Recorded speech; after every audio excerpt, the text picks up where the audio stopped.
माँ, मैं बहुत थक गई हूँ घर संभालते संभालते। यहाँ मेरी थकान किसी को नजर नहीं आती। कुछ दिन आराम करना चाहती हूँ। सोच रही हूँ कि कुछ दिनों के लिए अपने मायके आ जाऊँ। आते हुए अपने बच्चों को भी साथ ले आऊंगी, वे वहीं से स्कूल चले जाएंगे। आखिर एक ही शहर में ससुराल और मायका होने का कुछ तो फायदा मिले। नम्रता के फोन पर अपनी माँ से ये कहा। पार्वती जी ने दूसरी तरफ से कहा, हाँ बेटा, जब तेरी इच्छा हो आ जाना, आखिर ये भी तो तेरा ही घर है। ठीक है माँ, मैं कल ही आ जाऊंगी, नम्रता खुश होकर बोली। हाँ बेटा, कल आ जाओ, मैं तुम्हारा इंतजार करूंगी। अभी मैं फोन रखती हूँ, मुझे मंदिर जाना है। कमला जी ने फोन रख दिया और सीधे किचन में गई। किचन में खाना बना रही इस बहू से बोली, अरे अनुपमा, सुनो, कल तुम्हारी ननंद आ रही है। आज बाजार जाकर फल सब्जी और मिठाइयाँ लेकर आना। बेचारी मेरी बेटी ससुराल में नौकरों की तरह काम करती है और उस पर कोई ध्यान नहीं देता।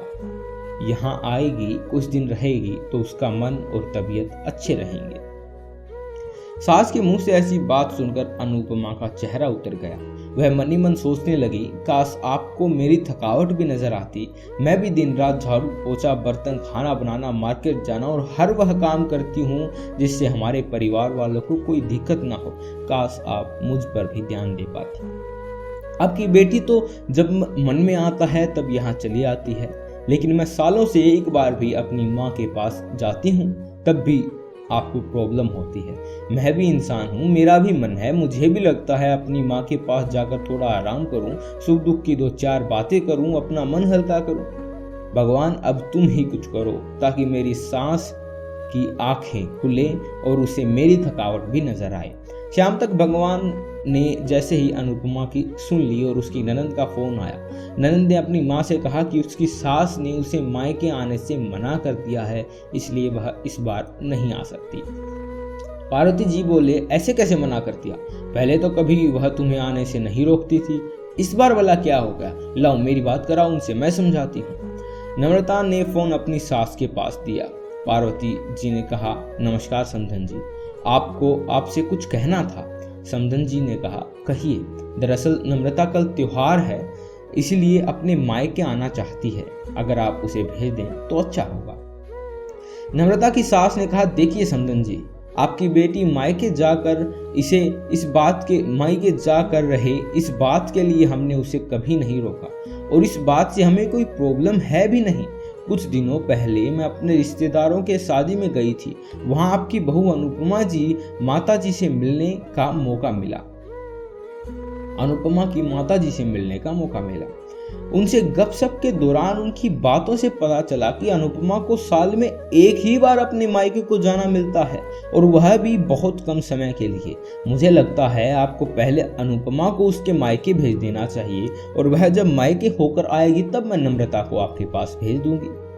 एक बहुत जरूरी बात जो मुझे लगता है आपको समझ लेनी चाहिए कि आपको अपनी बहू को भी बेटी की तरह या बेटी से ज्यादा प्यार देना चाहिए। उसे भी मायके जाने की इच्छा होती होगी। हो सकता है नम्रता के अब वहां आ जाने से उसकी आओ भगत करने के लिए आप उसे मायके नहीं भेजती होंगी, या फिर वह आपसे कुछ कहने से अभी डरती हो।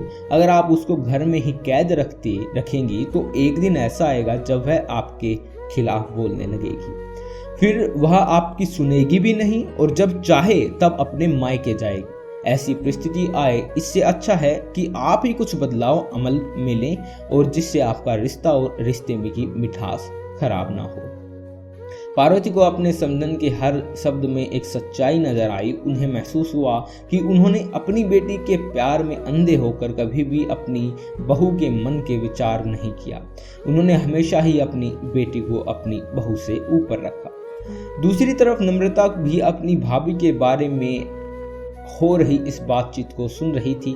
उसने भी रियलाइज किया कि वह कभी भी अपनी भाभी के साथ ठीक से बात नहीं करती और जब वह अपने मायके जाती है तो भाभी थोड़ा उदास रहती है। पार्वती जी ने अपनी बहू को बुलाया और उससे कहा कि अनुपमा, कुछ दिनों के लिए नम्रता नहीं आने वाली, इसलिए पहले तुम अपने मायके होकर आओ। यह सुनते ही अनुपमा का चेहरा खिल गया, क्योंकि वह पहली बार था कि जब उसकी सास ने सामने से उसे अपने मायके जाने के लिए कहा था। अगले दिन अनुपमा अपने मायके गई और फिर इस बार 1-2 दिन नहीं, पूरे 1 हफ्ते भर रहकर आई। अपने माँ बाप से, अपने रिश्तेदारों से मिलकर आई। और जब वह लौट कर आई तो उसका चेहरा खिला हुआ था और उसकी आंखें चमक रही थी। अनुपमा के आने के बाद नम्रता भी अपने मायके आई और इस बार वो खुद सामने से अपनी भाभी से खुशी खुशी से मिली और अच्छे से बातें की। नम्रता ने अपनी माँ से बात करके उन्हें भी अच्छे से समझाने की मदद की कि वह कहीं न कहीं अनुपमा के साथ गलत व्यवहार कर रहे थे। दूसरी तरफ अनुपमा अपने ससुराल वालों के बदले रवैये से बहुत खुश थी और अब वह खुशी खुशी सबका ध्यान रखती थी और हर काम प्यार से करती थी। वह ध्यान रखती थी कि कोई भी ऐसी बात या काम न करे जिससे घर में तनाव का माहौल पैदा हो। पार्वती जी अपनी बहू को खुद ही समय समय पर मायके भेज दिया करती।